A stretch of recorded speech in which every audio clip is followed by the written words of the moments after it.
comme Job.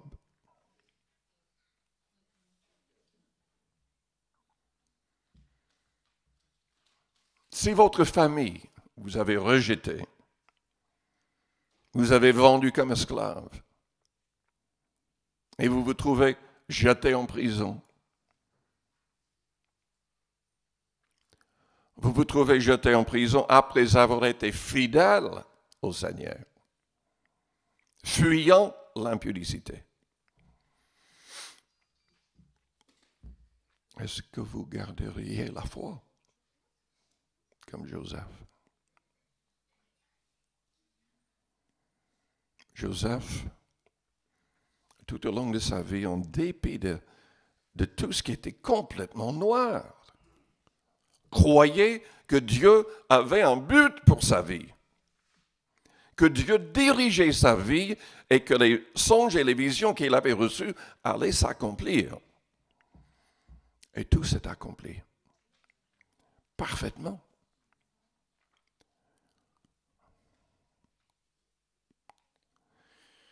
L'événement qui a traversé les États-Unis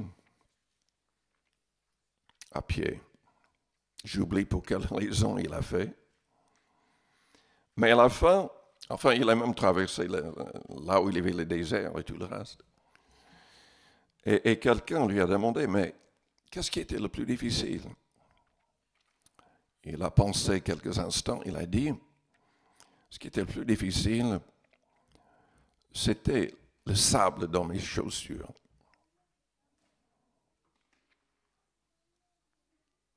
Il y a toutes sortes de petites choses qui peuvent nous troubler. Mais Dieu contrôle toutes choses. Et parfois, on doit attendre très longtemps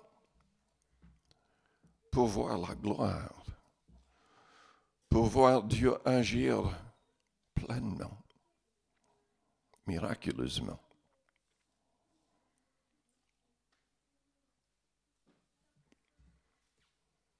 Si vous voulez que Dieu se serve de vous, soyez comme Joseph.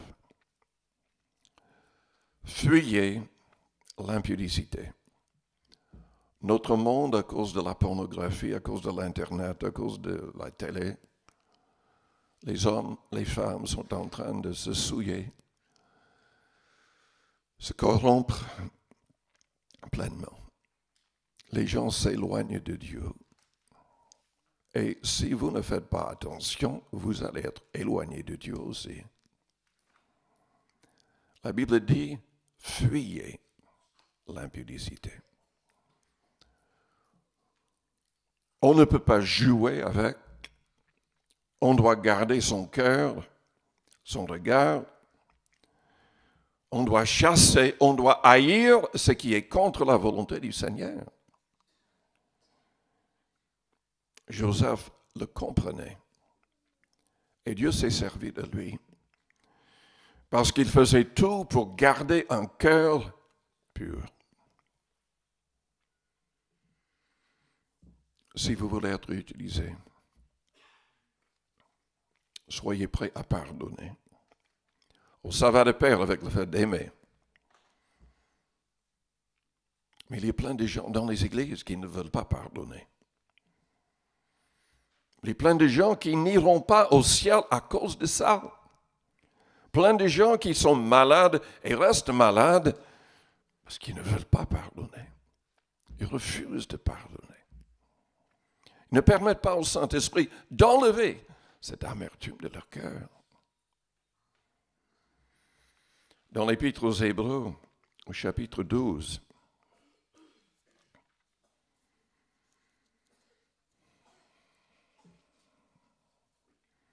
au verset 14, la Bible dit « Recherchez la paix avec tous et la sanctification, sans laquelle personne ne verra le Seigneur.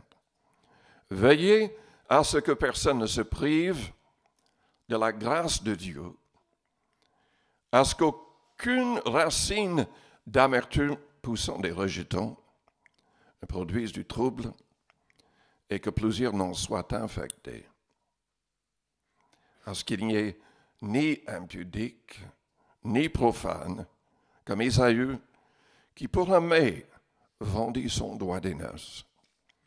Vous savez que plus tard, voulant obtenir la bénédiction, il fut rejeté, quoiqu'il ait sollicité avec larmes, car il ne put amener son père à changer de sentiment.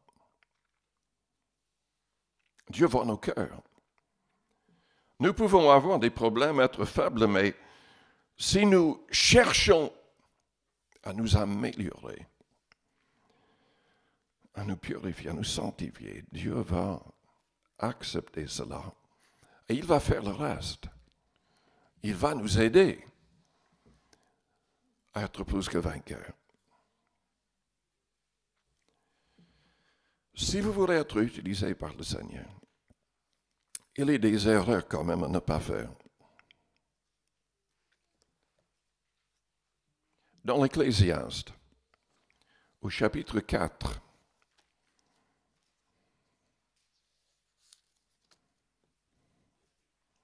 au verset 17, l'Ecclésiaste commence à parler des choses que nous devons éviter. Nous devons éviter de croire que tous nos rêves viennent de Dieu. Il y a très très peu de rêves qui viennent de Dieu. Le Saint-Esprit peut nous donner des songes, des visions, mais c'est quand même rare.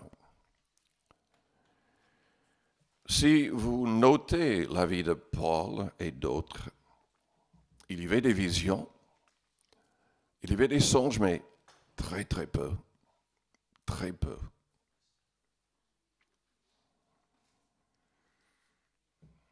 Dieu ne parle pas constamment. Il a parlé dans sa parole. Il n'a que nous pousser un peu dans le contexte de nos cœurs. Mais il ne va pas parler continuellement.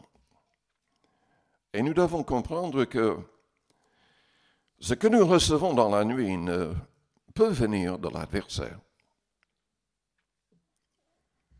C'était le cas dans Job.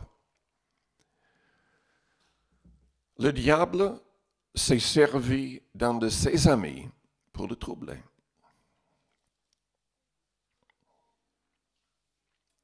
Je vais vous dire quelque chose. Je refuse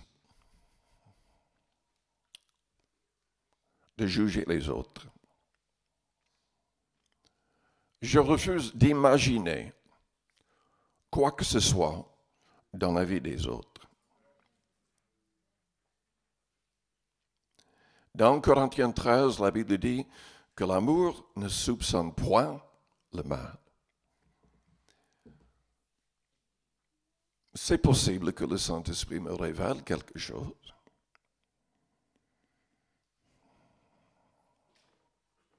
Mais c'est très, très rare. C'est très, très rare.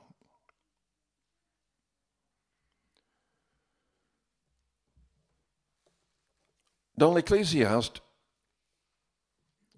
Dieu dit que nous ne devons pas s'occuper trop des songes, des rêves.